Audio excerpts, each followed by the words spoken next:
Hello friends, स्वागत आहे तुमचं जीटी इंजिनिअरिंग अकॅडमी या युट्यूब चॅनलवर. मी गोकुळ टेकाळे आणि आज आपण कायनेमॅटिक्स ऑफ मशिनरी कॉम हा जो सब्जेक्ट आहे त्याचा पेपर पॅटर्नचा अनालिसिस करणार आहोत. सो कोणकोणते युनिट्सवर कशा प्रकारे क्वेश्चन येतात, थेअरी कुठे येते, न्यूमेरिकल कुठे येतं, कोणत्या टाईपचा न्यूमेरिकल येतो, सो या संदर्भात हा पूर्ण व्हिडिओ असणार आहे. सो जर तुम्हाला कॉम पेपर या सेमिस्टरला द्यायचा असेल म्हणजे तुमचा बॅकलॉग असेल तर तुम्ही नक्की हा व्हिडिओ पूर्णपणे पहा. स्ट्रॅटर्जी समजून घ्या की कशा प्रकारे आपल्याला स्टडीवर फोकस करायला पाहिजे आणि मित्रांसोबत नक्की शेअर करा ज्यांचा काही बॅकलॉग असेल. सो आता आपण व्हिडिओला स्टार्ट करूयात. So unit number 3. सो तर कॉम मध्ये जर बघितलं तर हा जर क्वेश्चन पेपर बघितलं तर खूप डिफिकल्ट सब्जेक्ट वाटतो. बट तुम्ही जर थोडंसं अनालिसिस केलं, थोडंसं अभ्यास केला की बाबा नेमकं आहे काय याच्यामध्ये, कोणत्या टाईपचे क्वेश्चन विचारले जातात, तर खूप मोठा सिलेबस नाहीये. सो आपण युनिट वाईज बघूयात काय आहे. सो युनिट नंबर 3 जो आहे, सो यामध्ये आपल्याला बेसिकली ICR फाइंड करायचे असतात. ICR वर एक न्यूमरिकल येतो आणि त्यासोबत त्याला ऑप्शन मध्ये व्हेलोसिटी आणि ऍक्सिलरेशनची डायग्राम ड्रॉ करायची असते. ते दोनच मेन टॉपिक आहेत आणि बाकी थेअरी क्वेश्चन आहे. तर आपण एकदा बघूयात काय आहे. सो क्वेश्चन नंबर 1A हा ICR चा क्वेश्चन आहे. तर 3 पेपर आहेत आपल्याकडे, मे 2025, नोव्हेंबर 2024 आणि हा आहे आपला मे 2024. सो लास्टचे 3 पेपर्स आपण अनालिसिस करतोय. सो इथे जर बघितलं आपण ते 10 मार्क्स साठी ICR चा क्वेश्चन आहे. त्यानंतर त्यासोबत थेअरी पार्ट आलेला आहे 7 मार्क्स साठी. काय आहे तो, explain correlates component of acceleration with neat sketches. नंतर दुसरा जो क्वेश्चन आहे हा आहे आपला व्हेलोसिटीचा क्वेश्चन. यामध्ये पण इन्स्टंटेनियस सेंटर मेथड दिलेला आहे आणि पहिला जो क्वेश्चन आहे त्यामध्ये व्हेलोसिटी आणि ऍक्सेलरेशन डायग्राम विचारलेले आहे. सो ICR चा क्वेश्चन मी सांगेल की तो इझी राहतो ऍज कम्पेअर टू व्हेलोसिटी मध्ये. त्यासोबत थेअरी क्वेश्चन आलेला आहे, explain with neat sketch Kennedy theorem. So Kennedy theorem हा बऱ्याच एक्झामला रिपीट झालेला आहे. सो ठीक आहे. त्यानंतर दुसरा जर पेपर बघितला यामध्ये explain with neat sketch different types of ICR. So तुम्ही ICR चं न्यूमेरिकल करणार आहेत, तर त्यासोबत तुम्हाला टाइप्स ऑफ ICR माहितीच पडतील. तर हा थेअरी क्वेश्चन होईल. त्यासोबत तर हे काय दिलेलं आहे, यामध्ये आपल्याला angular velocity of link AB, BC and CD विचारलेला आहे. हा पण क्वेश्चन ICR चाच आहे. त्यानंतर velocity image principle with neat sketch ऑप्शनला थेअरी क्वेश्चन 5 मार्क्स साठी आणि 13 मार्कला न्यूमेरिकल आहे. सो हा जो न्यूमेरिकल आहे हा सुरुवातीला हार्ड वाटतो आपल्याला, बट तुम्ही जर 2 न्यूमेरिकल सॉल्व्ह केले तर तुम्हाला ह्या स्टेपचे न्यूमेरिकल दिसतील आणि जर हे PYQ पेपर जर केले तर इझिली तुम्ही सॉल्व्ह करू शकता. आता हा क्वेश्चन पेपर आणि हा क्वेश्चन पेपर सेमच आहे बघा, दोन्हीकडे पण न्यूमेरिकल सेमच आहे. तुम्ही जर PYQ पेपर मध्ये जर 4-5 न्यूमेरिकल बघितले, त्यातले तीन जरी सॉल्व्ह केले तरी पण तुम्ही इझिली तुम्हाला अंडरस्टँड होऊन जाईल कशा प्रकारे आपल्याला सॉल्व्ह करायचा आहे. आणि 13 मार्क्स साठी न्यूमेरिकल आहे. ठीक आहे. सो ही ग्राफिकल मेथड आहे, थोडीशी यामध्ये अॅक्युरेसी लागेल, बट काही ना काही मार्क्स तुम्हाला नक्की शुअरली या ठिकाणी भेटणार. त्यानंतर केनेडी थेरम, वापस सेम क्वेश्चन रिपीट झालेला आहे. Velocity image principle with neat sketch कुठेतरी आला होता, अच्छा हा इथेच आला होता क्वेश्चन 2A. त्यानंतर हा पण रिपीट झालेला आहे. त्यानंतर इथे आपल्याला व्हेलोसिटी अँड ऍक्सेलरेशन फाइंड करायचं आहे.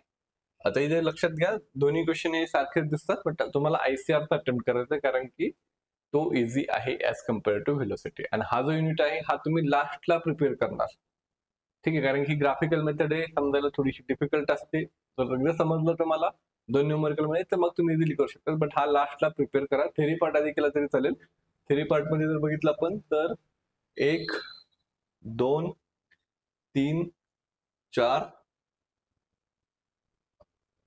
ते 5 क्वेश्चन आहेत जे की रिपीटेड होत आहेत. त्यातला थेरी पार्ट झाला पाहिजे आणि त्यासोबत ICR चा क्वेश्चन झाला पाहिजे.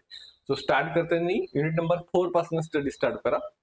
त्यामध्ये तुम्हाला ग्राफिकल मेथड वगैरे काही नाही आहे, बस फॉर्म्युला बेस काय आहे, फॉर्म्युला बेस तुम्हाला आहेत न्यूमेरिकल. तर तिथे बघा काय, सिंथेसिस 4 बार मेकॅनिझम, इन्व्हर्जन मेथड, हा सिंपल न्यूमेरिकल आहे, फॉर्म्युला बेस न्यूमेरिकल आहे 10 मार्क्स साठी. आणि एक्सप्लेन द फॉलोइंग टर्म्स, हा थेरी पार्ट रिपीट होतच आहे प्रत्येक एक्झाम मध्ये. ते बघा, types of synthesis, number synthesis, dimension synthesis, इथे पण सेम क्वेश्चन आहे 6 मार्क्स साठी. इथे पण सेम क्वेश्चन आहे 6 मार्क्स साठी. सो ऑलमोस्ट थेरी यामध्ये पण 3-4 थेरी क्वेश्चन आहेत, तेच रिपीट होत आहेत. त्यानंतर ते 4 बार मेकॅनिझमचा दुसरा एक क्वेश्चन आहे, त्यासोबत ही एक थेरी आहे.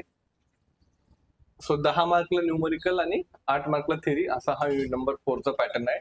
थोडा चेंज पण होऊ शकतो, 12-6 पण होऊ शकतो, 13-5 पण होऊ शकतो, बट मिनिमम 10 मार्कला तुम्हाला न्यूमरिकल येणार आहे. आणि सेम टाईपचे न्यूमरिकल आपल्याला विचारलेले जातात. आता यामध्ये synthesis for 4 bar mechanism inversion method, so यात एक थेरी तुम्हाला विचारलेली आहे. सेम थेरी इथे पण विचारलेली आहे. Same as it is numerical आलेला आहे. इथे जो न्यूमरिकल आहे सेम न्यूमरिकल आहे. e to the power x चा क्वेश्चन 3b मध्ये विचारलेला आहे. इथे x टू द पॉवर 1.5 आहे. म्हणजे तुम्ही जर बघितलं तर ह्याचे दोन्ही टाईपचे न्यूमरिकल हे सेमच टाईपचे, थोडासा चेंज आहे फक्त, आणि रिपीट होत आहेत. न्यूमरिकल काय होतात, रिपीट होत आहेत. थेरी पार्ट पण येतोय, त्यासोबत न्यूमरिकल पार्ट पण येत आहे. बट थेरी जी आहे ती खूप छोटी आहे, डेफिनेशन आहे. तुम्ही जर थोडासा टाइम दिला एक्स्ट्रा थेरीला पण, तुम्हाला त्या ठिकाणी चांगले मार्क्स भेटू शकतात, कारण की थेरी पार्ट हा खूप छोटा आहे, रिपीटच होत आहे. त्यानंतर युनिट नंबर 5 मध्ये जर बघितलं आपण, तर 5 मध्ये हा length of path of contact, length of arc of contact ratio, हा न्यूमरिकल शुअर शॉट येतो. यामध्ये दुसरा एक न्यूमरिकल आहे गिअरचा, बट हा नाही केला इपिसायक्लिक गिअरचा तरी पण चालेल. हा न्यूमरिकल शुअर शॉट येतो आणि सेम स्टेप आहे प्रत्येक न्यूमरिकल मध्ये.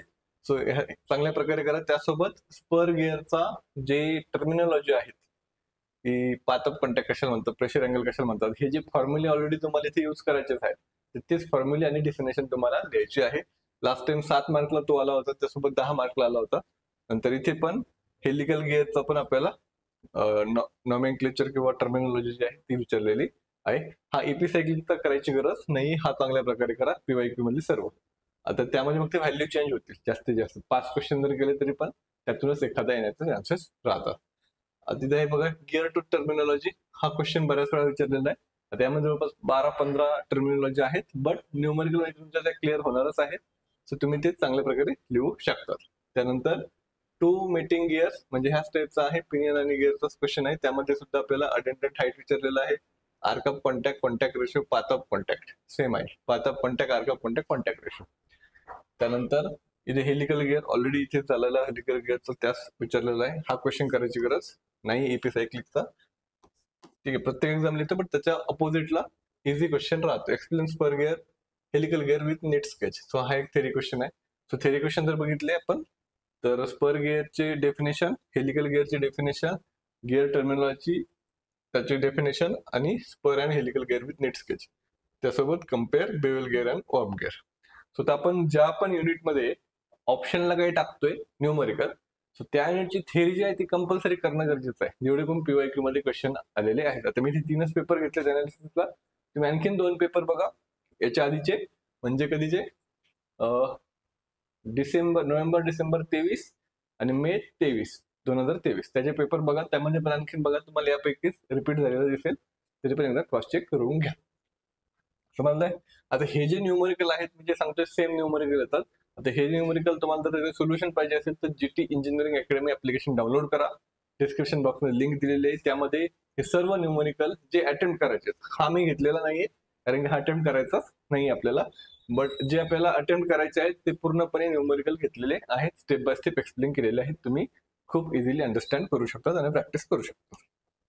त्यानंतर युनिट नंबर 6. आता युनिट नंबर 6 हा पुन्हा ग्राफिकल वाला युनिट आहे, ग्राफिकल मेथड.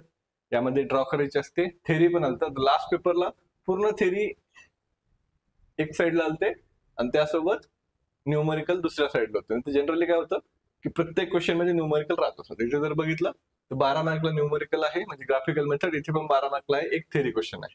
इथे पण 12 मार्कला आहे, इथे पण 12 मार्कला एक theory question, right. So last time हा जो युनिट आहे याची मी ज्याला ग्राफिकल मेथडला थोडस अवघड वाटतं त्याला मी सजेस्ट करेल तू थेरी सर्व करून टाक. आणि याच्यामध्ये पण सुद्धा कॅम्प फॉलोअर मध्ये पण 2 टाईपचे फॉलोअर आहेत. सो ते तुला प्रत्येक एक्झाम मध्ये विचारलेले जातात, त्यामध्ये प्रॉपरली लक्ष द्यायचंय की SHM कुठे आहे, सिंपल हार्मोनिक मोशन कुठे आहे, नॉर्मल कुठे आहे, त्या प्रकारे. आता हा कोणता आहे, नी पेज फॉलोअर आहे. इथे कोणता विचारलेला आहे आपण बघूया, रिसिप्रोकेटिंग फॉलोअर विचारलेला आहे.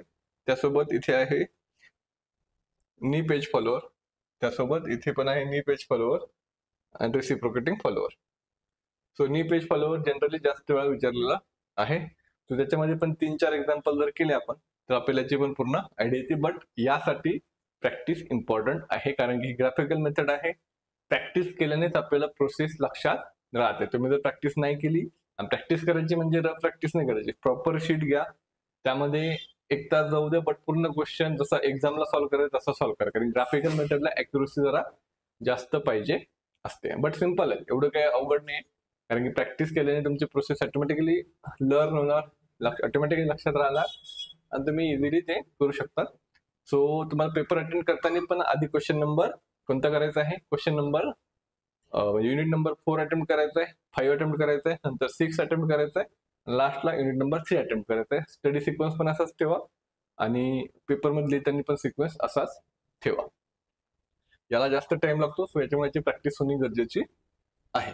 त्याचे पण ऑलरेडी सर्व एक्झाम्पल जे आहेत ते ड्रॉ करून दाखवलेले आहेत स्टेप बाय स्टेप आपल्या कोर्समध्ये. आणि त्यासोबत थेरी पार्ट नक्की करा या युनिटचा, ठीक आहे. बाकी दुसरीकडे जास्त काही थेरी नाहीये, पण युनिट 6 मध्ये बरेचसे थेरी आहे. जसं की लास्ट टाइम जर सपोज हे पूर्ण थेरी क्वेश्चन आला होता, तर त्यांनी पण हे क्वेश्चन केले असतील, अटेम्प्ट केले असतील, तर ऍटलीस्ट 18 पैकी 14-15 मार्क्स इझिली भेटले असणार आहेत. आणि थेरी करते म्हणजे प्रॉपरली करा, म्हणजे थोडासा कन्सेप्ट समजून घ्या काय आहे, शॉर्टकट नोट्स काढा आणि त्याप्रमाणे करा. कारण की जर पुन्हा थेरी जर सेपरेट आला, तुम्हाला जर ग्राफिकल मेथड मध्ये वाटतंय की नको, तर मग थेरीचा अटेम्प्ट करा, जे पण तुमची स्ट्रेंथ आहे त्यानुसार. ओके. सो आपण नी पेज फॉलोवर, रेसिप्रोकेटिंग फॉलोवर, नी पेजची जास्त प्रॅक्टिस करा. नी पेज फॉलो रेसिप्रोकेटिंग मध्ये थोडंसं कन्फ्युजन होऊ शकतं, तर एकची जास्त प्रॅक्टिस करा, दुसरं फक्त एखादंच एक्झाम्पल करा, ऑप्शनल जर आपल्याकडे ऑप्शन नसेल तर आपल्याला करण्यासाठी. सो अशा प्रकारे हा आहे तुमचा कॉम सब्जेक्ट साठीचा पूर्ण स्ट्रॅटर्जी प्लॅन. सो यामध्ये थेरी पार्ट तुम्हाला सर्व करायचे, थेरी क्वेश्चन अनालिसिस करा. ऑलरेडी 3 पेपरचे तुम्ही दाखवलेले, आणखीन 2 पेपर बघा. प्रत्येक युनिटमध्ये मॅक्सिमम 6 ते 7 त्याच्यापेक्षा जास्त थेरी क्वेश्चन नाहीत, आणि थेरी क्वेश्चन म्हणजे पण डेफिनेशनच आहेत, छोटे क्वेश्चन आहेत. युनिट 6 मध्ये थोडंसं मोठं आहे, बट हे सर्व जे आहेत युनिट 6 मधील AI role, manufacturing industry, buffer storage, different type of transfer mechanism, types of automation, हे जनरल क्वेश्चन आहेत. म्हणजे यामध्ये काही खूप टेक्निकल नॉलेज नाही. हा लॉजिकल क्वेश्चन आहेत. ऑटोमेशनचा काय बेनिफिट होणार आहे, मॅन्युफॅक्चरिंगवर कसा इफेक्ट होतो, ते जनरल क्वेश्चन आहेत. एकदा तुम्ही रीड केलं तरी पण तुम्हाला आयडिया येऊन जाईल की काय लिहायला पाहिजे. सो ठीक आहे, बाकी भेटूयात नेक्स्ट व्हिडिओमध्ये. All the best.